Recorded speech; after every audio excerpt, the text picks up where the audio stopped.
Alors, présent à la 56e édition des forums économiques mondiaux qui réunit les hommes d'État, les hommes d'affaires.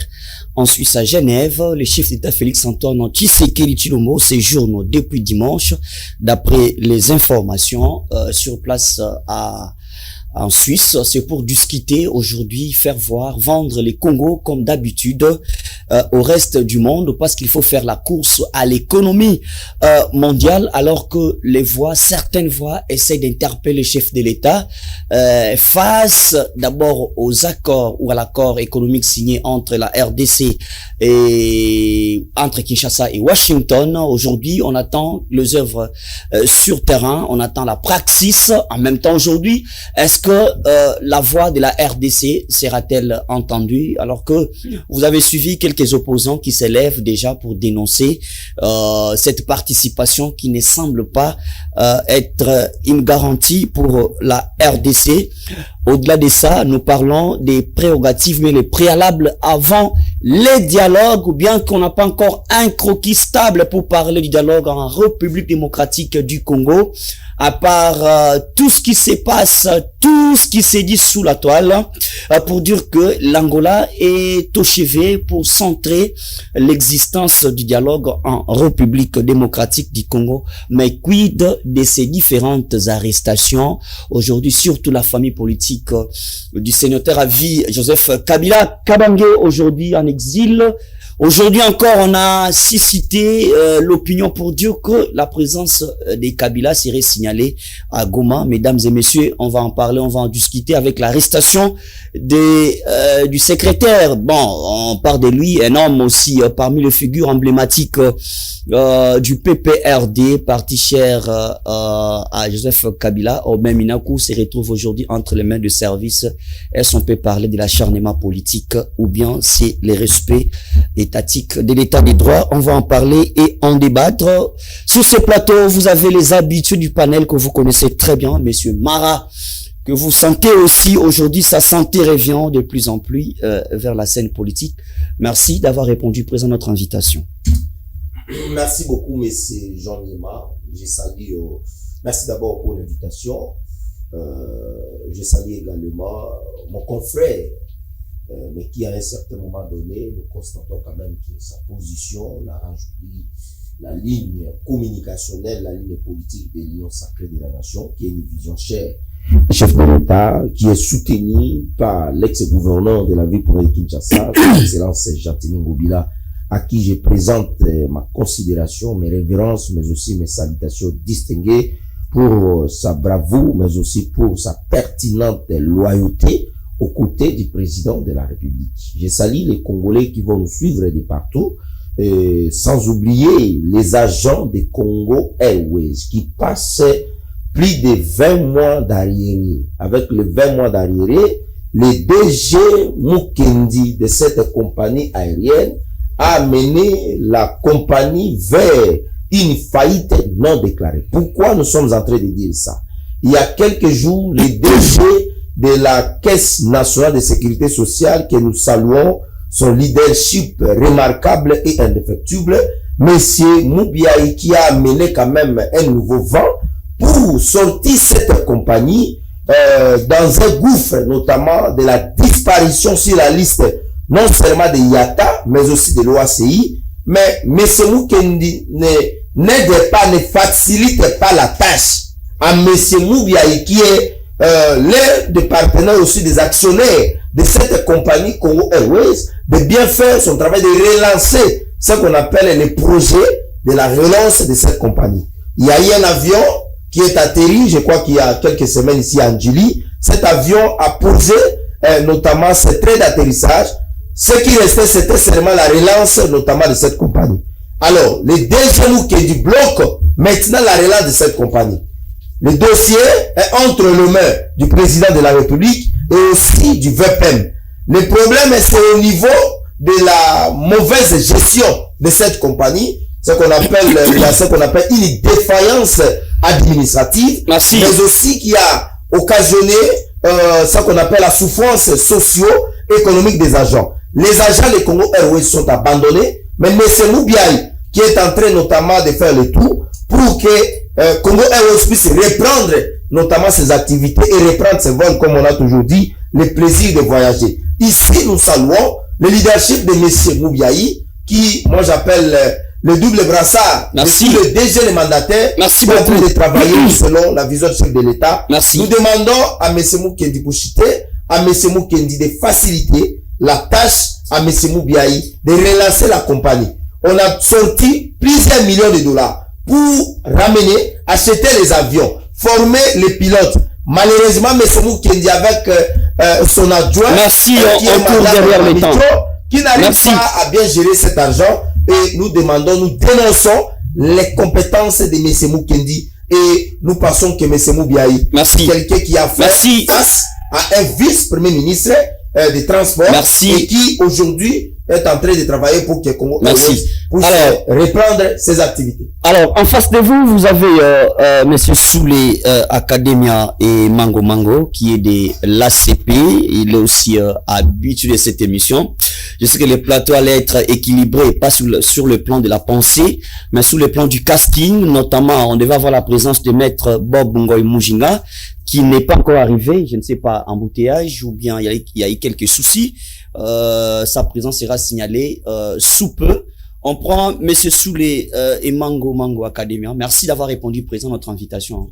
Je vous remercie à mon tour, Monsieur Jean Niema. Merci beaucoup pour ce grand plateau.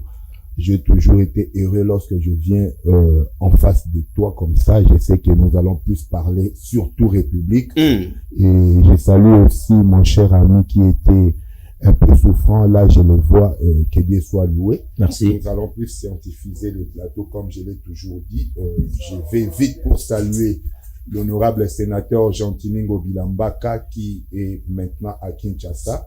Il était déjà de retour depuis vendredi passé, justement dans le cadre de la redynamisation de notre géant grand parti, l'ACP. Il était en France, au service de l'Union sacrée, ça c'est connu. L'ACP au service de l'Union sacrée. Ça fait déjà un bout de temps qu'on a ratifié la charte de l'Union sacrée. L'ACP fait partie de l'Union sacrée. L'ACP soutient la vision du chef de l'État. L'ACP accompagne le chef de l'État à concrétiser, surtout à concrétiser sa vision. Et ça, on ne peut pas mettre cela de côté. Alors, laissez-moi ici saluer aussi une grande dame qui fait l'entrepreneuriat. Elle excelle, pardon. Je salue Rachel Mitongo qui est tout le temps aussi à mes côtés pour me soutenir spirituellement, physiquement, matériellement, financièrement même. Je la salue là où elle est et très bien. Bon vent à elle. Alors, on va faire l'ouverture de l'entame de ces grands plateaux, débat républicain du panel, mesdames et messieurs. Vous avez le 2 numéros affichés en bas de vos écrans. Besoin de vouloir participer, vous pouvez nous écrire votre émission Outre-mer, le panel sur l'application mobile Blue OTT International. En suivant l'ordre alphabétique, retrouvez la FM ainsi que l'émission Outre-mer, le panel. Je commence avec Monsieur Mara. On parle aujourd'hui en gestation, parlons du dialogue, mais avant le dialogue, il y a ce qu'on appelle les préalables, notamment il faut baliser les chemins, il faut la décrispation politique, mais au même moment on assiste à des arrestations, ce que les opposants qualifieraient des arrestations arbitraires. Ici je cite avec les cas d'Oban Minako. Est-ce que c'est pas une manière de jeter de l'huile dans les feux? Tu sais qu'Edi ne cherche pas, ne creuse-t-il pas des problèmes jusqu'à maintenant? Le chef de l'État reste le symbole de l'unité nationale, mais aussi de la cohésion nationale. Article 69 de notre Constitution qui donne ce pouvoir, mais aussi représentatif de la part du chef de l'État d'assumer pleinement ce pouvoir. Je ne vois pas ici le président de la République aller mettant en place des stratagèmes pour pouvoir étouffer certaines voix dissidentes, notamment de l'opposition, ou alors de ceux qui ont choisi le côté d'être des opposants. Mais qui est opposant dans notre pays? La constitution de notre pays, je crois que la loi portant statut de l'opposition de 2007, consacre ce qu'on appelle la protection des opinions des opposants. Mais cette consacration, excusez-moi pour la tautologie, ne donne en aucun cas ce qu'on appelle un privilège d'avoir ce qu'on appelle un libertinage. La liberté d'expression, ce qui ne devait pas être aussi un libertinage. Les arrestations dans notre pays, si ce sont des arrestations arbitraires, nous pouvons condamner tout cela. S'il y a des extorsions, s'il y a des tortilles, ça, moi, Marabobo, là, je m'inscris en faux et je m'inscris en tout en état opposant également à ce genre de pratiques. Mais ici, nous sommes dans un cas qui est, excusez-moi, exclusivement, particulièrement, où le pays est agressé. Et lorsque le pays est agressé, il y a des causes causantes qui sont à la base de cette agression. Nous avons les causes de l'hégémonie rwandaise, mais aussi des causes de l'exploitation minière. Donc le Rwanda aujourd'hui ne cache plus notamment ses velléités d'avoir des politiques de chimère pour chercher comment reprendre malheureusement ces terres au niveau de la République démocratique du Congo. Et en même temps, le Rwanda cherche notamment à piller et à surexploiter nos matières premières pour contribuer à la croissance de son économie et augmenter ce qu'on appelle son produit intérieur brut à partir notamment des matières premières qu'on retrouve en République démocratique du Congo. L'interpellation de messieurs Aubin Mina. Malheureusement, je n'aime pas trop parler de gens. J'aime que nous puissions débattre autour des idées. Mais qu'est-ce que vous appelez idées? Les idées peuvent déplacer les montagnes. Les idées peuvent sécher aussi des rivières. Ce sont les hommes, les individus qui composent les idées. Maintenant, ces individus-là, malheureusement, moi je les qualifierais des individus inutiles au sein de la République. Pourquoi je les appelle des individus inutiles? Parce que ils collaboraient avec les ennemis de la République. L'ancien président de la République, Joseph Kabila Kabange, avec beaucoup de respect, qu'on lui doit en ces grands titres, en ces titres honorifiques. Malheureusement, l'ancien président n'a pas pris en considération ces titres. Certains pays au niveau de l'Afrique ont honoré ces titres honorifiques. Nous avons les pays tels que le Sénégal, nous avons les pays tels que la Sierra Leone, et j'en passe. Au Sénégal, nous avons les anciens présidents qui sont là. Nous avons Wade, nous avons Macky Sall. Vous n'attendrez jamais que ces gens-là ont pris des armes contre les républiques. Vous avez Obasanjo qui est le président du Nigeria. Il n'a jamais pris des armes contre le Nigeria. Vous avez les anciens présidents, ils sont ici en Afrique. Mais c'est parce que eux, dans les accords, dans leur entendement, tout se passe bien parce qu'il y a une crispation politique. Et aussi longtemps que tu sais qu'ils n'arrivent pas à respecter les accords avec ses alliés, qu'est-ce que vous attendez? Les accords se font et se défont en politique. En utilisant quelle méthode, ça le problème? La méthodologie utilisée ici, ce ne sont pas des méthodologies pour mater l'opposition. J'étais en train de vous expliquer comment les rôles, l'implication de l'ancien président de la République dans ce qui se passe dans la République démocratique du Congo. Vous avez Kabila qui est poursuivi, qui est jugé, qui a été poursuivi, qui était poursuivi, jugé, condamné par accoutumance. Son parti politique n'a fait aucune déclaration de la désolidarisation. C'est désolidarisé avec leur autorité morale. Ils ont gardé silence. Pendant ce temps, ils sont en train d'organiser des réunions, en train de chanter comme si l'équipe, notamment de l'animation des léopards, chantait Allez-y les léopards dans leur parti politique. Pendant que Joseph Kabila est aujourd'hui, au moment où nous sommes en train de dire un fugitif. Maintenant, Aubin Minaku, lui qui est le vice-président de PPRD, en train d'organiser des réunions. Aubin Minaku a déclaré que le chef a dit que nous devons être prêts et que les actions clandestines sont finies. Il fallait prendre les choses à main. Qu'est-ce qu'on appelle les actions clandestines? Le Mobondo qui est en train de tuer ici. Un conflit foncier coutumier. Mais aujourd'hui, selon certaines sources sécuritaires, nous racontent que les PPRD, certains responsables cadres de ces partis politiques seraient derrière le Mobondo. Et si ce n'est que Mobondo, mais que dirons-nous alors de ce qui se passe à l'Est? Le président de la République l'a dit. L'arbre c'est de Nanga, ce n'est pas Nanga. c'est Joseph Kabila. Kabila a été poursuivi, condamné comme... Non, mais parce qu'on va vers... Nous parlons des préalables vers le dialogue, si cela serait existant. Alors, il faut commencer par chercher une décrispation politique. Pourquoi vous pensez passer à des arrestations arbitraires, nuitamment, sans savoir, sans tenir compte des conséquences qui peuvent suivre? Est-ce que dans les procédures d'interpellation, dans notre constitution, dans les codes pénals, excusez-moi, même dans la constitution, donnant le pouvoir au service de sécurité, est-ce qu'il est écrit, s'il faut arrêter quelqu'un, il faut respecter les temps et les heures? Il n'est pas mentionné quelque part. On peut vous prendre même à 1h, à 2h, à 3h du matin. Même dans votre petite chambrette, on peut vous prendre. Parce que les allégations ou le soupçon que les services en a, ce sont des soupçons très graves. Très bien, merci beaucoup. Je vous reviens. Excusez-moi. Non. On a des dossiers à traiter. À propos de dialogue. Non, ça sera une deuxième question. S'il vous plaît. Ne vous en faites pas. Alors, pour citer ici, ça sera une deuxième. Avec cette on question, continue, l'émission prendra tout son temps sur le dialogue. Avec cette histoire d'arrestation. Non. C'est-à-dire que vous avez il n'y a pas eu des arrestations arbitraires. On ne peut pas arrêter quelqu'un et que les gens sont en train de filmer. Les services sont venus, se sont présentés. Il n'a pas été pris sur un fleuve.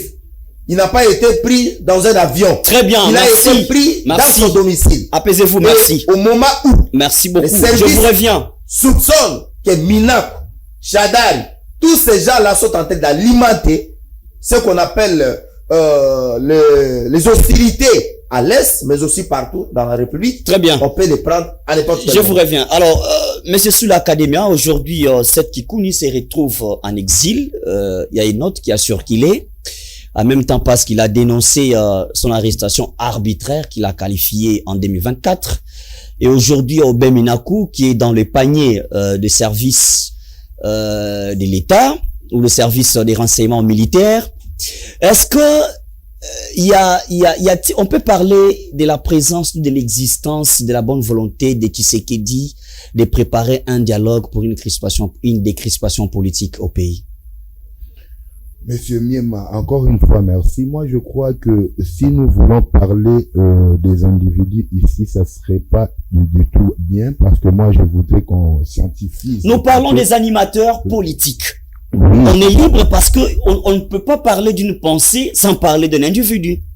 Mais écoutez-moi là où je vais chiter. Très bien, parce que vous cherchez à rejeter les individus alors qu'ils sont des composantes. Je ne rejette pas du tout, mais je ne veux pas qu'on s'attelle ou qu'on martèle sur les individus. Non, en fait, prenez ça en conscience, parce que si c'était les arrestations du camp de l'Union Sacrée, ça aurait été autre chose. Le problème, c'est quoi? Il y a ce qu'on appelle dans un pays ou une nation, il y a des tribunaux, il y a des parquets, il y a des officiers du ministère public qui sont à la recherche des infractions. Il y a aussi des services secrets dans un pays. L'ANER, par exemple. Des MIAP. Et ces services sont là justement justement à la recherche aussi des infractions. Mais quelle infraction? Ici, je ne vois pas là où on peut appeler une arrestation arbitraire parce qu'on a arrêté un Aubin Minaku. Je ne vois pas.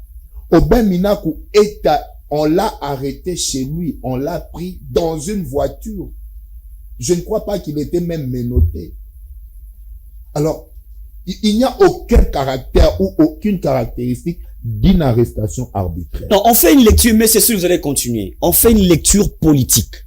Aujourd'hui, on parle d'habitude d'une crise qui amène les pays vers le dialogue. Et d'ailleurs, le chef de l'État a manifesté cette bonne volonté d'aller vers le dialogue, créer une inclusivité entre les Congolais. Mais en même temps, il y a certains préalables, notamment tout ce qui touche à des divisions sur le plan interne doit être balayé. Quand vous voyez que c'est plus ceux du PPRD qui sont plus attaqués, vous ne pensez pas que c'est là où c'est créé nous cherchons à réparer les pays. Le dialogue, c'est pour la réparation, n'est-ce pas? C'est pour l'avancement, c'est pour l'émergence d'un pays. Et en même temps, on doit continuer des balivernes, on doit continuer à faire des infractions parce que on va dans un dialogue. Ce n'est pas ça la description. Mais quand vous faites la lecture des acteurs principaux qui doivent prendre part au dialogue, si cela serait existant, il y a des grandes affiches, notamment ceux-là qui composent le grand parti politique de Joseph Kabila. Mais comment les animateurs de ces partis politiques sont traqués? Jamiema, qu'est-ce qu'ils font pour être traqués? Mais vous êtes à l'aise. Je suis aussi à l'aise. Je suis chez moi. Je rentre quand je veux. Mais je passe à la télé. Je parle aussi, n'est-ce pas? Il faut qu'ils viennent aussi m'arrêter. Ils sont nombreux. Il y a tant des opposants qui passent aussi, qui parlent, mais ils ne sont pas inquiétés. On va inquiéter ceux-là. Pourquoi? Parce qu'ils sont là pour noyer les pays, pour que la RDC n'existe pas. Alors, c'est comme ça que vous et moi, on ne peut pas tout dire ici sur ces plateaux, parce que on n'est pas, on n'a pas cette capacité-là. Or, la capacité revient au service intelligent de la République, qui connaît les fonds du problème. Nous voyons qu'est-ce qui se passe. On arrête, par exemple, Aubin Minaku. Qu'est-ce qu'il a fait? Vous et moi, nous ne connaissons pas. Alors, ce qui se passe présentement avec ces gens-là, croyez quelque part qu'ils sont en train de détruire la République, d'une façon ou d'une autre. Ça, c'est une première analyse. Deuxième analyse, je vois déjà votre intention, c'est que vous cherchez, c'est quoi? Collez-moi l'intention, là, c'est autre chose. Non, ce n'est pas vous coller l'intention. L'intention reste subjective. Je lis, vous me posez la question, j'ai cette liberté-là de lire la question à 2 volets ou à 3 volets. Alors, le continue. deuxième volet, pour ne pas te coller peut-être l'intention, c'est quoi? Lorsque vous dites que il faut aller au dialogue et qu'on arrête les autres arbitrairement. Écoutez, si on veut aller au dialogue, moi je crois que nous devons traiter des problèmes de fond. Nous devons aller avec aussi des gens qui aiment la République sur tout ça. C'est pourquoi vous voyez tant de dialogues passer dans ces pays, mais on ne trouve pas gain de cause. Il y a eu Sun City. On s'est dit, la résolution avait dit quoi? Qu'il n'y aura plus conquête du pouvoir avec les armes, par les armes. On ne pouvait plus aller en rébellion. Président de la République à cette époque, c'était Joseph Kabila. Mais on revient à la case du départ. Aujourd'hui, c'est Nanga qui est coéquipier de Joseph Kabila. C'est le président qui nous a dit. Vous voyez un peu. Et c'est ça qui continue. Est-ce qu'on doit aller faire un dialogue avec ceux qui sont contre la République? Qu'est-ce que vous dites quand cette Kikouni se retrouve en exil, dénonçant certaines pratiques qui ne manifestent pas, qui ne donnent pas forme à un gouvernement mis en place, à une politique du pouvoir qui veut ou qui chante jour et nuit la concrétisation d'un dialogue? Cette Kikouni se retrouve en exil aujourd'hui. Qui l'a envoyé en exil? C'est vous qui posez des questions. Moi aussi, je pose une question. Cette Kikouni est en exil. Il est en exil aujourd'hui. Que je m'exprime. Cette Kikouni est en exil, mais qui lui a envoyé en exil? Il s'est senti en insécurité dans son pays. Il s'est senti en insécurité. Il est parti. Pourquoi? Il était arrêté, il était libéré, n'est-ce pas? Parce qu'il avait commis une infraction. Et s'il s'est fait exiler, c'est parce qu'il sait pourquoi. Il est déjà avec ces gens-là qui veulent à tout prix balkaniser la République. Et lui doit se faire exiler. C'est la même chose avec Franck Diongo. Ils se font exiler sans que le pays même les pousse à être exilés. Qui les a poussés à être exilés? Qui l'a poussé? Lui, c'est un vendeur de fringues. Il n'a qu'à continuer son commerce. Non, aujourd'hui, Kikouni est sur la scène politique. Vous ne pouvez pas nier quand même sa notoriété sur le plan politique. Qui c'est Kikouni? Un ancien candidat président de la République. Vous voulez nier sa notoriété politique? Un ancien candidat président de la République peut rester social, mais il n'est pas encore politique. Or, dans la scène politique, nous cherchons des gens qui sont mûrs. C'est Kikouni ne sait même pas les aléas de la politique. Il ne sait même pas les contours, tout ce qui entoure la politique. Lui, peut-être, on peut le considérer comme un homme d'affaires. Mais il n'est pas encore politique pour considérer cette Kwikuni comme... Très bien, vous vous sentez à l'aise que ceux que présentent les préalables aujourd'hui, avant qu'il y ait l'entame du dialogue, ça ne vous dit rien, vous ne vous reprochez de rien, le pouvoir, tout va mieux, les arrestations, ça va, l'exil, ça va, pour vous, tout est bien. Non, c'est pas que tout va bien, mais aussi, d'un côté, nous devons aussi dire au service, parce que ce n'est pas le président de la République, nous devons aussi dire au service de voir, d'étudier aussi bien les cas. Parce que nous sommes dans un pays où nous voulons avancer. C'est-à-dire, pour avancer, il faut aussi des fois, comme on dit en droit, au lieu peut-être de vraiment serrer, il faut un peu alléger. Il faut un peu alléger la tâche des autres. Et donc, ils doivent voir comment on peut avancer avec tous ces gens que nous appelons les opposants, et pour peut-être destriper la scène politique. Alors, très bien, je vous reviens. Alors, Monsieur Mara, on parle de l'affaire de Seth Kikuni, aujourd'hui en exil. D'abord, il a dénoncé la politique ou le voyage du chef de l'État Félix-Antoine Tshisekedi Tshilombo, qui prendra part à la 56e édition du Forum économique à Doha, je pense c'est ça, en Suisse. Et là, le chef d'État va quand même exposer la RDC par rapport à ses potentiels, notamment le minerai, la forêt, ainsi de suite. Et pour cette Kikuni, d'abord le premier accord économique entre Washington et Kinshasa, il n'y a pas de liesse d'espoir. Et pour cette Kikuni, cela serait une manœuvre politique utilisée par Tshisekedi pour garantir son pouvoir et chercher par tous les moyens pour rester et déborder les bornes. Pour vous, est-ce que c'est bien quand les opposants commencent à quitter leur pays? Est-ce que vous ne voyez pas que l'image de Tshisekedi est mise à mal? Je crois que monsieur, mon confrère Mango Mango vous a essayé quand même d'élever un peu dans ce que nous sommes en train de dire. J'ai aimé quand il a étalé les rôles des services de sécurité, de la justice, du parquet et consorts. Mais je voulais ajouter une chose avant de revenir à votre question.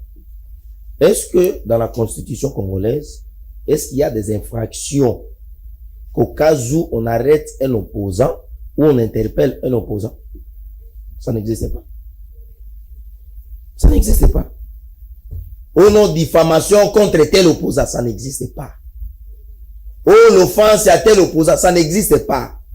Mais il y a des infractions contre les présidents de la République, contre les autorités. On tombe dans des diffamations. Non, la diffamation ne dépend pas que du chef de l'État. Vous pouvez aussi diffamer quelqu'un par rapport à ce qu'il est, c'est fini. Ici, je parle... Chaque individu est protégé par la loi. Ici, je parle en termes de responsabilité. Je ne parle pas des individus simples. Quel est le rôle d'un opposant dans un pays? Si ce n'est pas critiquer les actions proposées, n'est-ce pas, du gouvernement ou du chef de l'État, si ce n'est pas accompagner, défendre les intérêts de la République, défendre l'intérêt de la population, est-ce que le rôle d'un opposant, c'est d'appuyer un mouvement militaire? Ce monsieur a fait un tweet, il a qualifié les conflits dans la République démocratique du Congo d'être un conflit armé, mais non un conflit armé international, non internationalisé. C'est ce monsieur qui a fait un tweet comme ça. Et donc, nous pensons que les opposants, nos camarades qui sont dans l'opposition, doivent revoir leur manière de faire l'opposition. Nous, IDPS, nous sommes très heureux aujourd'hui de gérer cette république et d'avoir conquéri ce pouvoir par ce qu'on appelle la force de l'argument. C'est-à-dire que la démocratie, la RI, ce n'était que ça.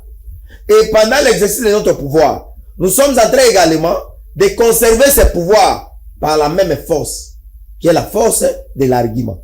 Et non l'argument de la force dont le PPRD a vu le jour. Le PPRD, c'est le seul parti politique qui a vu le jour à travers une rébellion et qui a quitté le pouvoir par la force de l'argument, mais aussi qui veulent revenir au pouvoir par la même force. N'est-ce pas? Qui est la force de la rébellion. Et ça ne marchera pas. J'en reviens maintenant sur votre question de dialogue. On ne peut pas aller au dialogue avec les gens qui sont avec les ennemis de la République. Quel est l'objet du dialogue? Nous devons dialoguer avec les gens qui sont tout le temps avec les Rwandais. Mais vous êtes les gens incapables même de chanter hymne national. Vous êtes à Doha? Nous sommes à Doha, oui. Mais la raison d'être à Doha, ce n'est pas de donner une partie du Congo aux Rwandais. La raison d'être à Doha, ce n'est pas de cautionner l'hégémonie rwandaise. Nous sommes à Doha pour que nous puissions mettre fin aux hostilités. Et les dialogues que nous devons aller, les chemins doivent être balisés par les gens sincères. Avec les vrais acteurs. Le seul vrai acteur dans ce dialogue, c'est M. Kagame.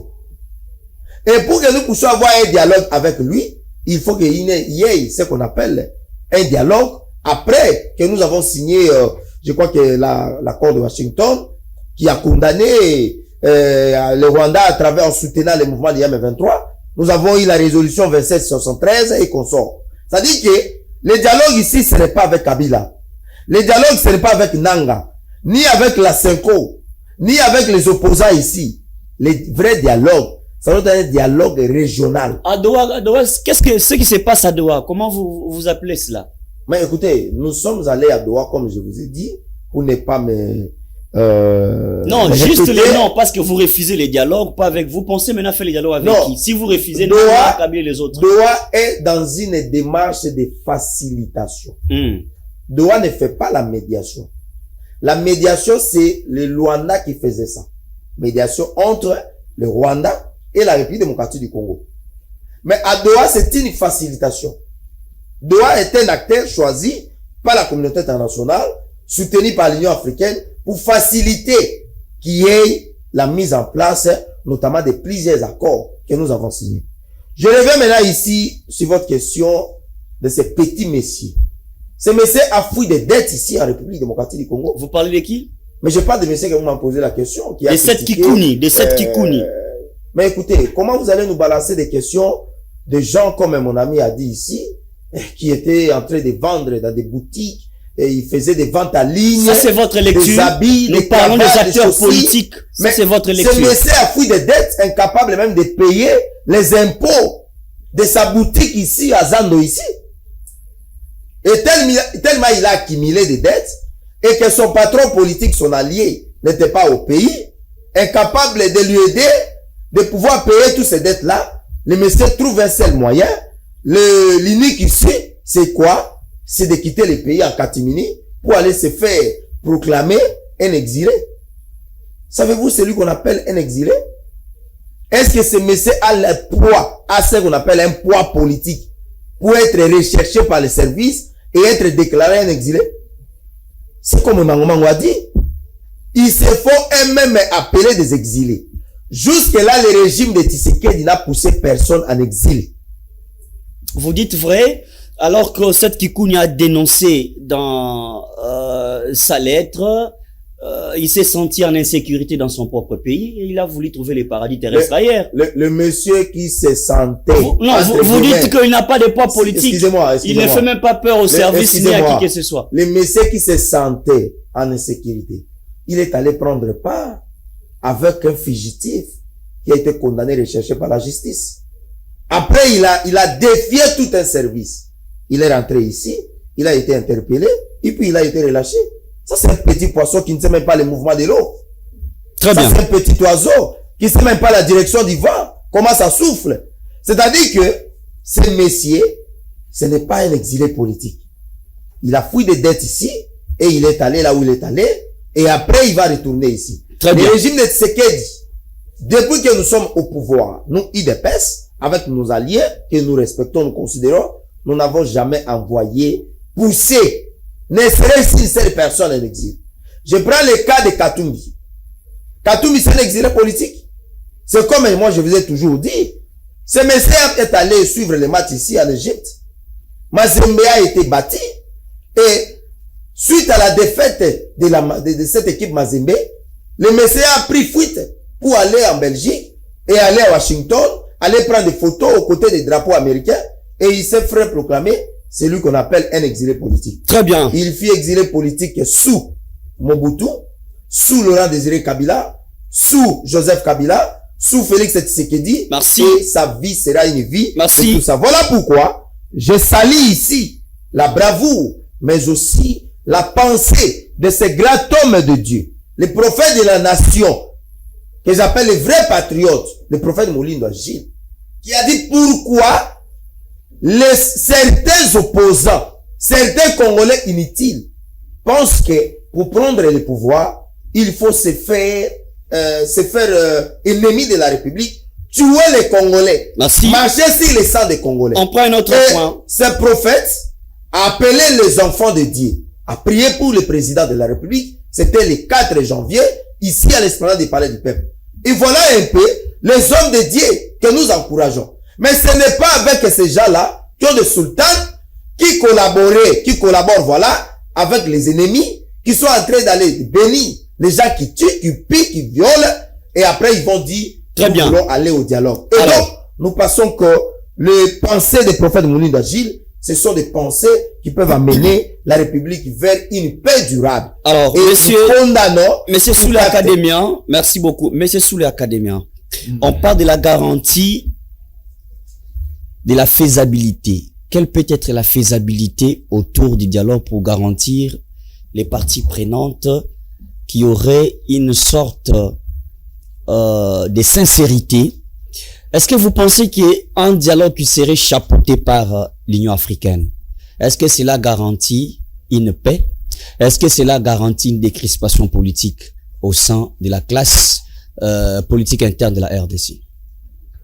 Concernant les dialogues, jamais je serai scientifique sur ces points. Vous allez m'excuser, tous ceux qui vont peut-être aller à la contre de mes pensées, mais je vous dirai directement que les dialogues que nous attendons ne nous produira pas d'effet positif. Je dis pourquoi.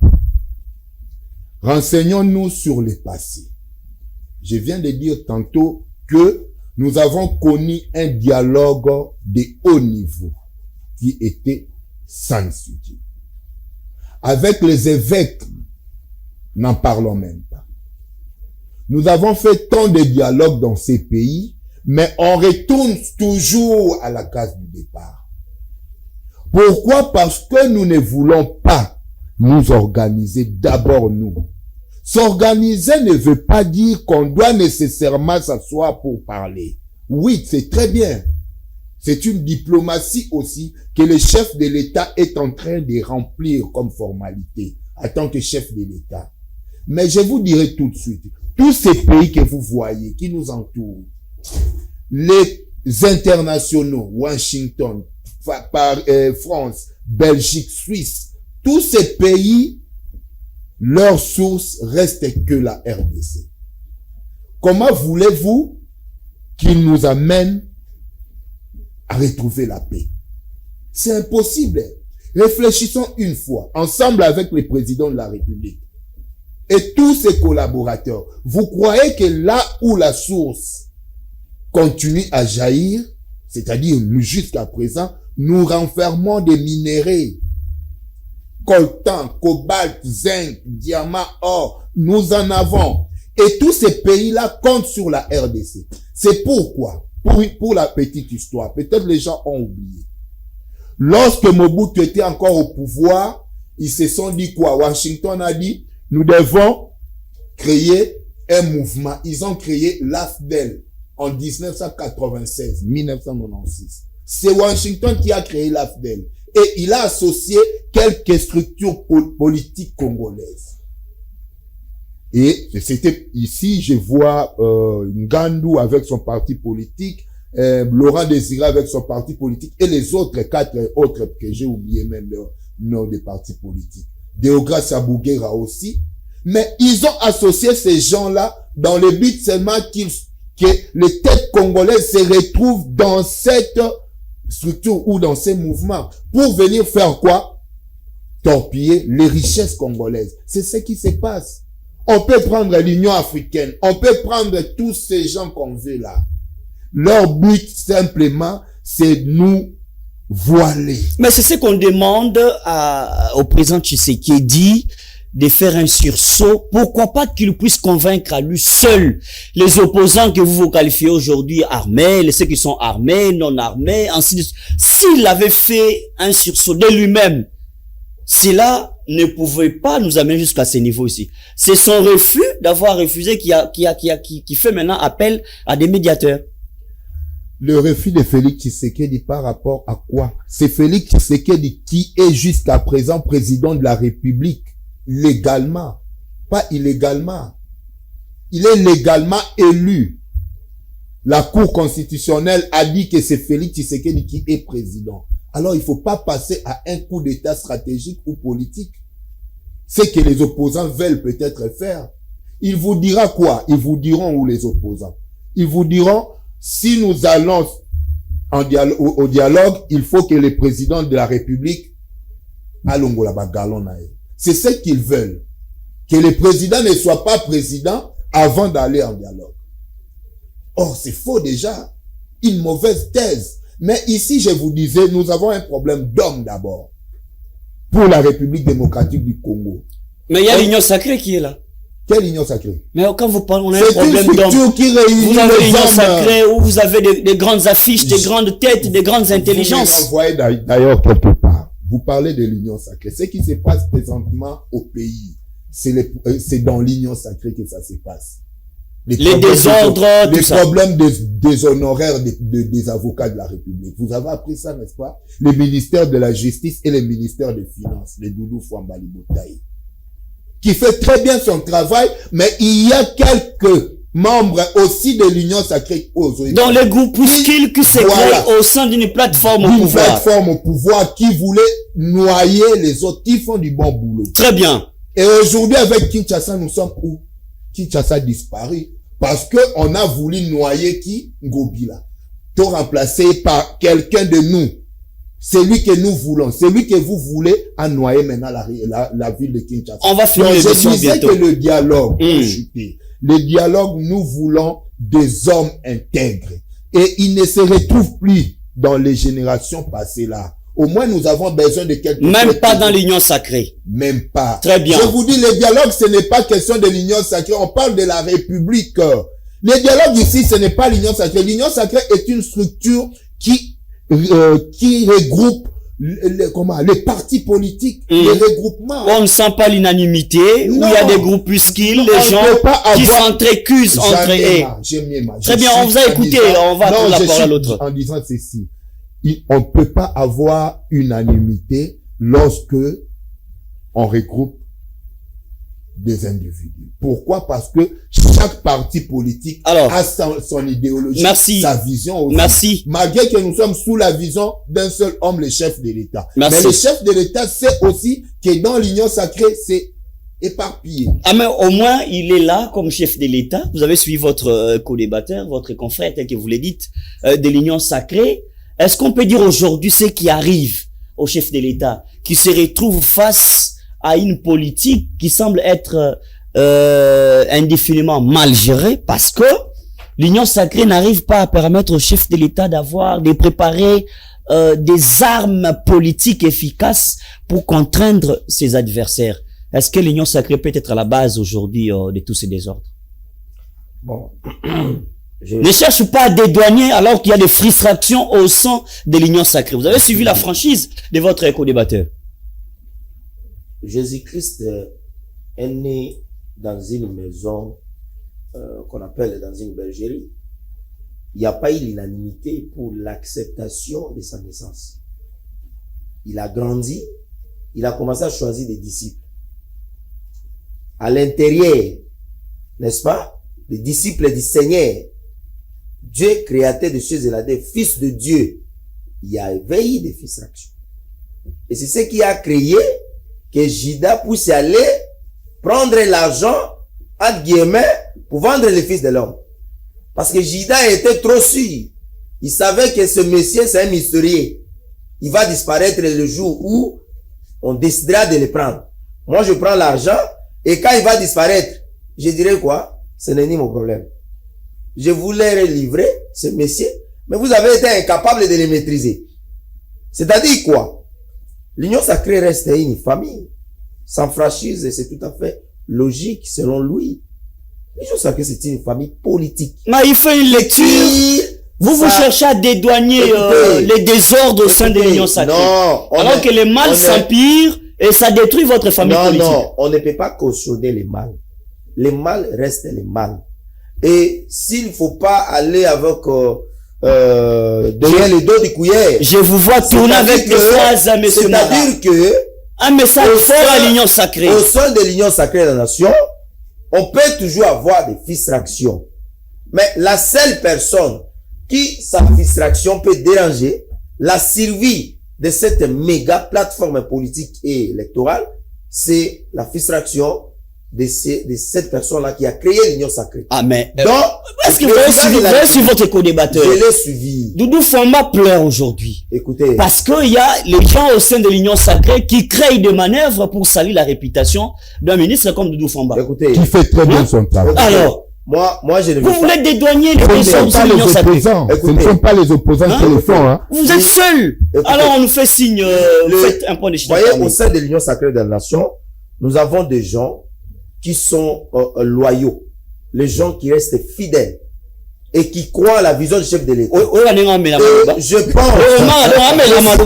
Non, il n'arrive pas. Il y a toujours des exceptions de raison. Non, non, juste là, qui reste loyal. Exemple. Voilà. C'est parmi les gens que moi, personnellement, j'ai toujours pensé qu'ils méritaient un trophée pour sa loyauté. Bon, merci, on a fini l'émission. Maintenant, là, au sein de l'Union sacrée de la nation, nous sommes une famille, c'est géré par des individus. Une famille qui prépare la destruction du pouvoir. Écoutez. Une famille qui crée, Fumutoto se plaint, tel se plaint, et puis, vous parlez d'une famille alors qu'il n'y a pas l'unanimité. Il n'y a pas d'amour, il n'y a pas de sincérité. Il y a des noms qui n'ont jamais été sincères. Merci, on a fini l'émission. Ils sont des grands bénéficiaires de cette création de l'Union sacrée, plus que même les vrais combattants de ce pouvoir. Très bien, on a fini. Ce sont des noms que vous ne pouvez pas citer. Alors, pour citer. Non, on a terminé l'émission. Je pense que j'en appelle ici mon frère et Mango de rejoindre les camps des patriotes. Le camp de Gentili Mobila. Je le suis. Gentili Mobila qui reste fidèle et loyal envers la vision du chef de l'État.